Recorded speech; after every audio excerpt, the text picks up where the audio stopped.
जब जब आप समाज में अच्छे कार्य करते हैं वहाँ भगवान का आशीर्वाद समाहित होता है। भगवान श्री कृष्ण ने हमें यही बताया है कि जीवन को किस तरह से जीना है और कैसे अपने जीवन को भक्तिमय बनाकर जीवन के इन सुखों को, इन दुखों को निवारण करना है और अच्छे कार्यों को आगे बढ़ाकर सनातन धर्म की जय करनी है। और सनातन धर्म यही सिखाता आ रहा है कि हमें सदैव अच्छे कार्य करने चाहिए और गरीब और पीड़ित लोगों की मदद करनी चाहिए। भगवान श्री कृष्ण के अनमोल वचन हमें यही शिक्षा देते हैं कि हम सदैव अच्छे कार्यों की ओर ही आगे बढ़ें, जैसे किसी दीन दुखी की मदद करना, उनको भोजन की व्यवस्था कराना। यही हमारा सार है, यही संसार है, यही हमारा फल है। भगवान कहते हैं कर्म फल व्यक्ति को उसी तरह ढूंढ लेता है जैसे कोई बछड़ा सैकड़ों गायों के बीच अपनी माँ को ढूंढ लेता है। कर्म ऐसे हैं कि हमें अच्छे कर्म करने हैं। कर्म ही भगवान जो है उसको ढूंढते हैं, उसके कर्म, और उसे उस दिशा में पहुंचा देते हैं जैसे उसे मालूम ही नहीं होता। जैसे गाय अपने बछड़े को, बछड़ा अपनी माँ को ढूंढ लेता है, ऐसे ही कर्म भी हमें अच्छे करनी चाहिए। भगवान हमें अपने आप ही ढूंढ लेंगे। आत्मा न जन्म लेती है, न मरती है, न ही इसे जलाया जा सकता है, न ही इसे भिगोया जा सकता है। आत्मा अमर है, अविनाशी है। फिर हम किस तरह का घमंड करते हैं? यह तो मिट्टी का शरीर है और कुछ समय के बाद मिट्टी में ही चले जाना है। हमें अच्छे कार्य करके अपने जीवन को प्रभु श्री चरणों में समर्पित करके जाना है। इस संसार में कुछ भी स्थायी नहीं है। संसार में कुछ भी स्थायी नहीं है। जो भी है यहीं रह जाता है। जो है सब भगवान का है, हमारा कुछ भी नहीं है। सब स्थायी कुछ भी नहीं है। तो इसलिए हमें किसी प्रकार का घमंड नहीं करना चाहिए। आत्मा शरीर को वैसे ही छोड़ देती है जैसे मनुष्य पुराने कपड़ों को उतार कर नए कपड़ों को धारण करती है। जब हमारे कपड़े फटने लगते हैं, उसमें रुहासा आने लगती है, उस पर हम सिलाई करने लग जाते हैं। इसी तरह जब बुढ़ापा होता है तो शरीर में टूट फूट और बीमारियां शुरू हो जाती है। ऐसे कपड़े का ही है, ऐसे मानव शरीर का भी है। जो सोचते हैं कि हमने सब कुछ कर लिया, वह गलत सोचते हैं।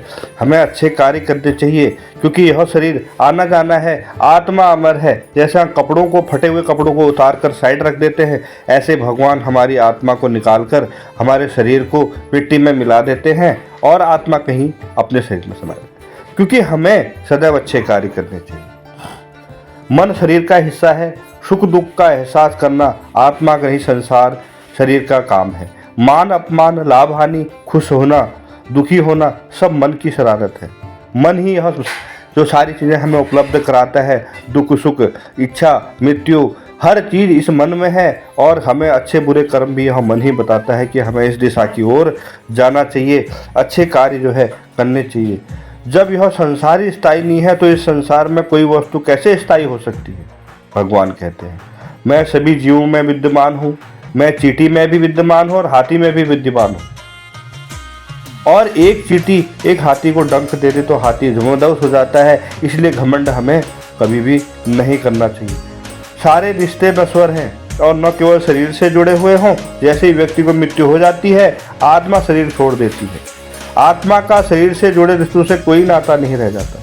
इसलिए हमें किसी प्रकार का घमंड नहीं करना चाहिए। मेरे भी कई जन्म हो चुके हैं, तुम्हारे भी कई जन्म हो चुके हैं। ना तो मेरा आखिरी जन्म है, ना ही यह तुम्हारा आखिरी जन्म है। जन्मा जन्म में होते रहेंगे, अच्छे कार्य करते रहेंगे। 84 करोड़ योनियों में हम जन्म लेते रहेंगे, मगर हमें जीवन में कुछ अच्छा करके जाना है। मनुष्य योनि ही वह योनि है जिसे भगवान कहते हैं कि हमें सही प्रकार से जीना है। वर्तमान परिस्थिति में जो तुम्हारा कर्तव्य है वही तुम्हारा धर्म है। धर्म व्यक्तिगत नहीं होता। हमारी परिस्थिति में हमारा ही कर्म सबसे बड़ा है, धर्म व्यक्तिगत नहीं हो सकता। इसलिए हमें किस प्रकार का घमंड करना है, किस प्रकार का दिखावा करना है, हमें तो सदैव प्रभु चरणों में अपने आप को समर्पित करना है। मैं किसी के भाग्य का निर्माण नहीं करता, ना ही किसी के कर्म फल को देखता हूँ। व्यक्ति या जीव का कर्म ही उसके भाग्य का निर्माता होता है। सत्य कहते हैं भगवान। जो आप कार्य करेंगे वही आपका निर्माता है। जो आप अच्छे कार्य करेंगे उसके फल आपको यही मिल जाने हैं। क्योंकि भगवान ने कह रखा है जो अच्छे कार्य करता है उसे सदैव किसी प्रकार की कष्ट नहीं होते। क्रोध इंसान का सबसे बड़ा शत्रु होता है। क्रोध आने पर इंसान की सोचने की, समझने की शक्ति खत्म हो जाती है। उस व्यक्ति के पतन से ज़्यादा समय नहीं लगता। जब क्रोध आपका बढ़ता है तो आपका बड़ा शत्रु क्रोध ही है।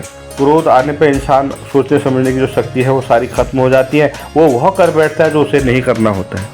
उस व्यक्ति के पतन से ज़्यादा समय नहीं लगता। वह व्यक्ति पतन की दिशा में अग्रसर रहता है, कभी भी उसका समय नष्ट हो सकता है, कभी भी उसको बहुत बड़ी हानि हो सकती है। क्योंकि क्रोध बिल्कुल भी नहीं करना चाहिए। क्रोध को शांति से ही निपटा लें, वही सबसे बड़ा कार्य। व्यक्ति कर्म करने से कभी छुटकारा नहीं पा सकता है, इसलिए हमें हमेशा कर्म करते रहना चाहिए। क्योंकि कर्म के बिना तुम्हारे शरीर का निर्वाह भी नहीं हो सकता। क्योंकि हमें कर्म भी करने हैं, अच्छे बुरे जो भी हम कर्म करें करने हैं, मगर अच्छे कर्म करने हैं। बुरे कर्मों की सजा बुरा होता है, अच्छे कर्मों के कर्म अच्छे होते हैं। परिवर्तन संसार में स्थायी है, इसलिए परिवर्तन से नहीं घबराना चाहिए। वह परिवर्तन रखा हुआ है, हम परिवर्तन से नहीं घबराएं। आज अच्छा है कल बुरा भी होगा, बुरा है तो अच्छा भी होगा। इसलिए जो कर्म हमें करने चाहिए वह स्थायी हैं, उन्हें हमें ज़रूर करना चाहिए। भगवान कहते हैं कि आप अच्छे कर्म करते हैं तो आपका अच्छा निहित जरूर होगा, आप बुरे करते हैं तो बुरा निहित भी जरूर होगा। हमें अपने को संभालना होगा, इसलिए सदैव प्रभु के श्री चरणों में हमें यहाँ रहना होगा। मन को नियंत्रण रखना किसी घोड़े के नवजात शिशु को नियंत्रण रखने जितना कठिन है। क्योंकि मन जो है भागता रहता है, मन को भागने से रोकना है। जैसे घोड़ा भागता है ऐसे मन भागता है। मन बड़ा चंचल है, इस मन को हमने स्थायी कर लिया, इस मन पर कंट्रोल कर लिया तो हमने जीवन जी लिया। जीवन जीने का मतलब है प्रभु श्री कृष्ण के चरणों में हमने आपको समर्पित कर दिया। मन को कैसे हम आगे बढ़ाएं, कैसे हम मन को स्थिर रखें, कैसे हम मन को चंचल होने से बचाएं, तो यही सबसे बड़ी गाथा है। प्रभु श्री कृष्ण यही कहते हैं, सदैव अच्छे कार्यों में संगलित होकर अपने जीवन को सुखमय बनाएं। क्या तेरा क्या मेरा सब यहीं रह जाना है, खाली हाथ आए थे खाली हाथ चले जाना है। इसी तरह आप भी भक्ति की जोत जलाते रहें। जय जय श्री कृष्णा कमेंट में जरूर लिखें। आपको मेरा यह वीडियो कैसा लगा, आपको मेरी यह प्रस्तुति कैसी लगी, कमेंट में जरूर बताएं। जय श्री कृष्णा, जय श्री राधे। सदैव अच्छे कार्य करें, जीवन को सुखमय बनाएं। हर हर महादेव, जय श्री कृष्णा, नमस्कार। आपका दिन शुभ हो, मंगलमय हो। लॉर्ड भक्तजन को लाइक करें, सब्सक्राइब करें, शेयर करें। वीडियो पसंद आए